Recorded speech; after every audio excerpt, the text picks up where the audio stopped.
Hey guys, welcome to another video from Historic Militaria. Today we're going to be looking at a Soviet SSH-40 helmet. And there's a lot of videos of these floating around. I've done one as well for this channel, but this one's a little bit different and just a variant that you may run across in your collecting experience. Just not going to spend a lot of time on what the SSH-40 was, but it was the standard World War II helmet of the Red Army, and they were widely distributed throughout the Eastern Bloc and really just a lot of hot spots around the world for years after. They're still in use. They're sort of almost as widespread as the US M1 design in a lot of ways. A lot of Eastern Bloc countries copied them in various ways, and there's a lot of ones that look very similar. But this one has got the typical 6-rivet low pattern, which is 3 on this side. And turn this guy around, and then another 3 repeated on the other side identically. This one also has the typical Soviet sort of ugly greenish that you're going to see from around World War II to a little bit after. And this is in fact a post-war helmet, but it is not one of the typical ones that you're going to see newly made in the 1950s. It is in fact one of the first ones that was made in about 1948. This one was made by the Lysva factory, which is one of the major producers of helmets, or at least was for the Soviet Union. And obviously after World War II, the Soviets had lost tremendous amounts of material. So they kind of got on a kick finally by about 1948, where they started upgrading, modernizing, redoing everything, and helmets were certainly at the top of the list. So one thing they did is they used a lot of World War II helmets and just refurbed them. And quite possibly that's what this is. It could be a World War II shell that has just been refurbed, repainted, and with a new liner.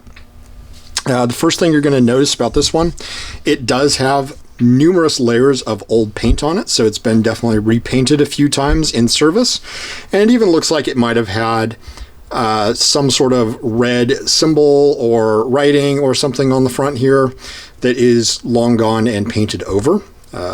This red is indicative of something that might have been there and just sort of the way it looks.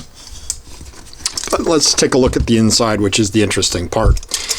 You've got your standard Soviet type liner here, which is the 6-tongued in 3 padded sections liner, sort of made of oilcloth, which is what the Soviets stayed with for years and years when everyone else had kind of gone to leather and maybe gone to a little bit nicer type liners. These were not made for necessarily comfort, they were made for use, and they certainly did work well. This one has got your typical post-war stampings, and this one, get to the date here, it's got your Lysva, I swear to God I can never pronounce that, factory symbol there, with a 1948 date there right underneath the tab. And again, I'm not sure if this one was new made in 1948 or if it was just a World War II one that was refurbed. Both were done, and it's going to be a little bit hard to tell. This one is not a typical helmet in that the chin strap system has been upgraded for use by mobile armored troops. So like armored infantry or armored cavalry are going to be using this. The chin strap is a little more involved than normal, a little more support for your chin and your neck. A lot of people think this is a paratrooper type strap, but it is not. It's just for, armored cav who's going to be riding in a lot of armored vehicles and whatnot. And this would have been added definitely after the refurb happened, probably in the 1960s is kind of the quoted date that I keep hearing. But anyway, I just wanted to give you a look at a World War II helmet that was probably World War II, and then upgraded in about 1948 just to kind of modernize the Red Army. So if you come across one, you know what you're looking at.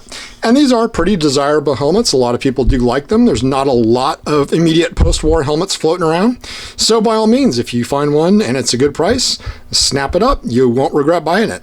Thanks for watching. If you enjoy this, or if you've got further information on Soviet helmets you'd like to share, do drop a comment. I always do read them, and so does a lot of other people. Thanks for watching.